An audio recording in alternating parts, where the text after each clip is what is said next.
कहानी का सरनामा है पर्दा। खेती करो नहीं ते वो बड़ी नमानी जी होके मेरा तरला कर दिए। फिक्र ते परेशानी ने उन्होंने उका बदल के रख दिता है। पहले वाली शोखी बेफिक्री ते नाक नखरा सब कुछ भुल गया है। हुण ए वेला सोचण दा नहीं करन दा है। मैनू चुप वेख के दोबारा आखी है एने प्रीकॉशनस लैन ते एहतियात करन दे बावजूद मेरे बोलन विच फिक्र परेशानी थोड़ा डर ते ज्यादा गुस्सा रलिया मिलिया हुंदा है। मेरी कोई गलती नहीं है। वो छेती नाल बोलती है। तुसी खुद सोचो मैं भला इंज दी गलती कर सकनी हां? एहो जी गलती जिहदे विच सारा नुकसान मेरा है। फिर इंज क्यों होया ते तेनू अपना कुछ पता ना लग्या ते इन्ना चिर तू की करती रही? मेरे लहजे विच रोह दे नाल नाल बेइतबारी भी शामिल हो गई, जिवें सारा दोष ओदा ही होवे। ऐ तां साडा सारियां दा ही मजाज बन चुकिया है कि असीं हर खराबी दा जिम्मेवार किसी दूजे नूं ही करार देना हुंदा है। सलीम मेरा यकीन कर, मैं सारियां एहतियातां कर रही हां। तू ही दस इन्नी वड्डी मुसीबत विच पैण दा मैनूं की फायदा है? जो कुछ भी बुरा या पैड़ा होना मेरे नाल ही तां होना है। फिर मैं जान बुझ के इंज क्यों करांगी? मैनू कसमें नहीं पता ए कदों ते किवें हो गया। ओ रोन हाका कोई बोलदी है जिदों वकी हुई ओ होर सोहनी लगदी है। ओदियां सोहणियां मन खिचियां अखां विच हंझू कलेजे नूं रुग भर लिया होवे। ओदे प्रति मेरा मोह जागन लग पैंदा है। अच्छा मैं करना किसी इतबारी ते लालची नर्स नाल गल। मैं उन्होंने तसली देवन की कोशिश करना। नर्स नाल वो जिवें हैरान होंदी है। फिर छेती मेरे कहने का मतलब वो समझ विच आ जाता है। वो तड़फ उठती है, नहीं नहीं इस मसले का यह हल ठीक नहीं, यह हल उका गलत है, मैं इंज नहीं करना कदे भी नहीं। ओदे इनकार की सख्ती ते शिद्दत मैनू हिला देंदी है। होर केड़ा हल है फिर?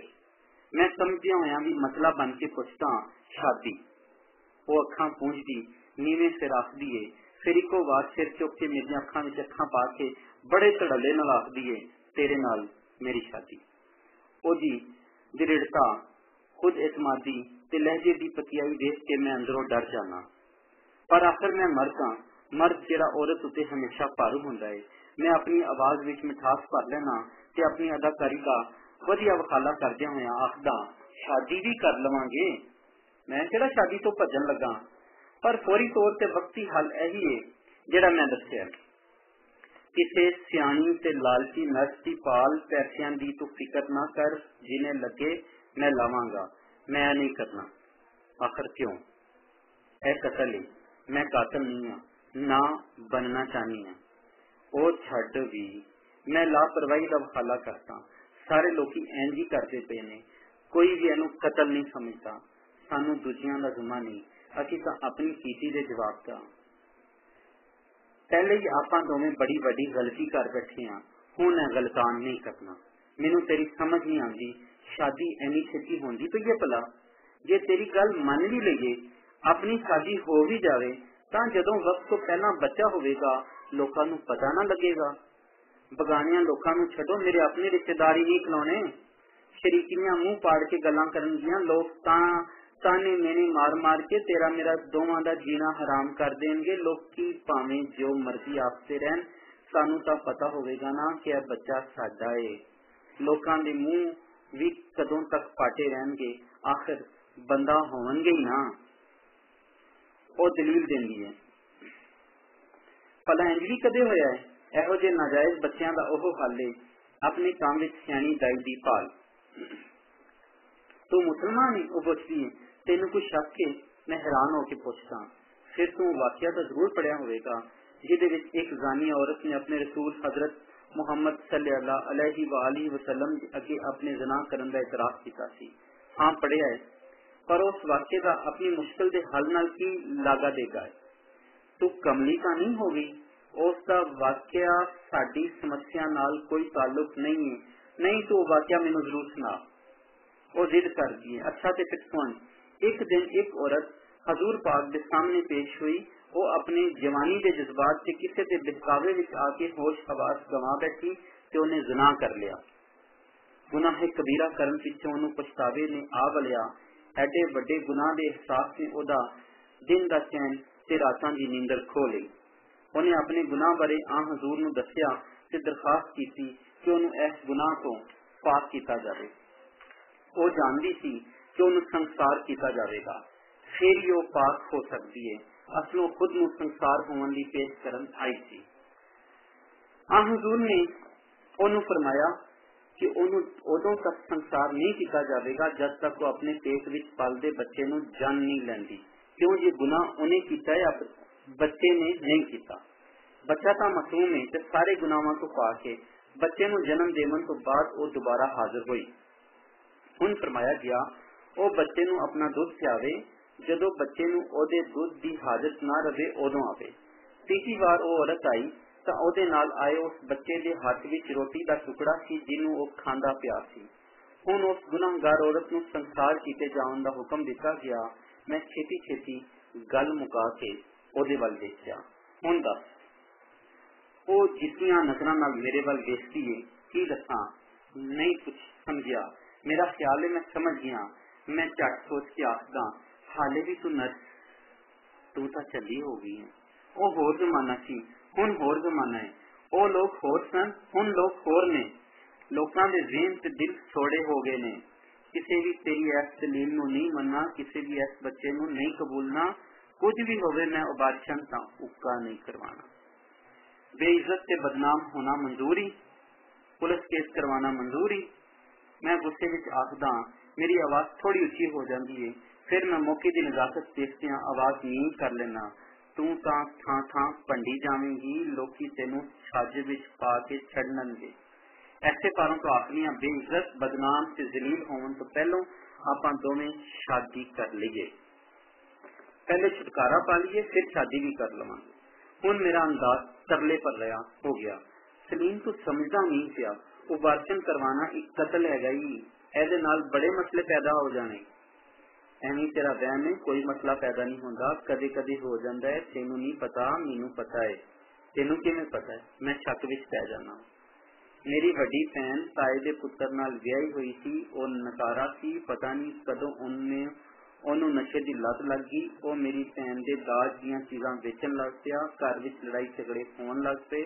2-3 ਵਾਰੀ ਉਹ ਰੁੱਸ ਕੇ ਪੇਕੇ ਬੂਏ ਆਈ। ਨਿਭਾ ਨਾ ਹੁੰਦਾ ਵੇਖ ਕੇ ਸਾਡੇ ਘਰ ਵਾਲਿਆਂ ਤਲਾਕ ਲੈ ਲਈ। ਉਸ ਵੇਲੇ ਮੇਰੀ ਭੈਣ 4-5 ਮਹੀਨਿਆਂ ਦੇ ਢਿੱਡ ਨਾਲ ਸੀ। ਉਹਨੇ ਆਖਿਆ ਮੈਂ ਇਹ ਬੱਚਾ ਨਹੀਂ ਰੱਖਣਾ। ਮੇਰੀ ਮਾਂ ਉਹਨੂੰ ਉਬਾਰਸ਼ਨ ਕਰਵਾਉਣ ਤੋਂ ਰੋਕਿਆ। ਉਹ ਆਖਣ ਲੱਗੀ ਕਿ ਉਹਨੂੰ ਆਪਣੇ ਘਰ ਵਾਲੇ ਨਾਲ ਇੰਨੀ ਜ਼ਿਆਦਾ ਨਫ਼ਰਤ ਹੋ ਗਈ ਹੈ ਕਿ ਹੁਣ ਤਲਾਕ ਤੋਂ ਬਾਅਦ ਉਹ ਉਹਦੇ ਬੱਚੇ ਨੂੰ ਜਨਮ ਨਹੀਂ ਦੇਣਾ ਚਾਹੁੰਦੀ। ਇਹ ਸਾਰਾ ਰੌਲਾ ਮਾਂ ਧੀ ਵਿੱਚ ਰਿਹਾ। ਔਰਤਾਂ ਇਹੋ ਜਿਹੀਆਂ ਗੱਲਾਂ ਮਰਦਾਂ ਨੂੰ ਕੋਈ ਨਹੀਂ ਦੱਸਦੀਆਂ। ਮਾਂ ਨੇ ਬੜਾ ਸਮਝਾਇਆ ਪਰ ਮੇਰੀ ਭੈਣ ਦੀ ਅਕਲ ਤੇ ਪੱਥਰ ਪੈ ਗਏ। ਉਹਨੇ ਆਪਣੀ ਜ਼ਿੱਦ ਪੁਗਾਈ ਤੇ ਉਬਾਰਸ਼ਨ ਕਰਵਾ ਲਿਆ। ਉਬਾਰਸ਼ਨ ਤੋਂ ਬਾਅਦ ਉਹ ਇੰਨੀ ਜ਼ਿਆਦਾ ਬਿਮਾਰ ਹੋਈ ਕਿ ਮਰਦੀ ਬਚੀ। ਅੱਛਾ ਤੇ ਤੂੰ ਡਰਨੀ ਹੈ, ਕਿਧਰੇ ਤੂੰ ਮਰ ਮੁਰੀ ਨਾ ਜਾਵੇਂ। ਹਾਂ ਮੈਂ ਮਰ ਵੀ ਸਕਦੀ ਹਾਂ। ਗੈਰ ਫਿਤਰੀ ਤਰੀਕਾ ਵਰਤਦਿਆਂ ਜੇ ਔਰਤ ਕਿਸੇ ਨਾ ਤਜਰਬਾਕਾਰ ਦਾਈ ਦੇ ਹੱਥੇ ਚੜ ਜਾਵੇ ਤਾਂ ਉਹ ਮਰ ਵੀ ਜਾਂਦੀ ਹੈ। ਬਹਰਹਾਲ ਮੈਂ ਆਪਣੀ ਭੈਣ ਦੀ ਗੱਲ ਕਰਦੀ ਪਈ ਸਾਂ। 1 ਸਾਲ ਪਿੱਛੋਂ ਉਹਦਾ ਦੂਜਾ ਵਿਆਹ ਹੋ ਗਿਆ। ਹੁਣ ਉਹਦੇ ਦੂਜੇ ਵਿਆਹ ਨੂੰ 5-6 ਸਾਲ ਹੋ ਗਏ ਨੇ। ਉਹਨੂੰ ਬੱਚਾ ਨਹੀਂ ਹੁੰਦਾ ਪਿਆ। ਉਹ ਕਿਉਂ? ਕਿਧਰੇ ਉਹਦਾ ਖਾਵਨ ਠੀਕ ਹੈ, ਖਰਾਬੀ ਉਹਦੇ ਵਿੱਚ। ਉਹ ਵੱਡੇ ਡਾਕਟਰਾਂ ਨੂੰ ਮਿਲੀ ਗਏ। ਸਾਰਿਆਂ ਉਹਦੇ ਵਿੱਚ ਹੀ ਨਕਸ ਦੱਸਿਆ ਹੈ। ਅਸਲ ਵਿੱਚ ਉਬਾਰਸ਼ਨ ਕਰਨ ਵੇਲੇ ਕੋਈ ਇਹੋ ਜਿਹੀ ਔਰ ਹੋਈ ਕਿ ਹੁਣ ਉਹ ਬਾਂਝ ਹੋ ਗਈ ਹੈ। ਹੁਣ ਪਛਤਾਂਦੀ ਤੇ ਮੱਖੀ ਵਾਂਗੂ ਹੱਥ ਮਲਦੀ ਹੈ। ਉਹਦੀ ਸੱਸ ਆਪਣੇ ਪੁੱਤਰ ਦੀ ਦੂਜੀ ਸ਼ਾਦੀ ਕਰਨ ਦੀ ਰਿਸ਼ਤੇ ਦੀ ਭਾਲ ਵਿੱਚ ਹੈ।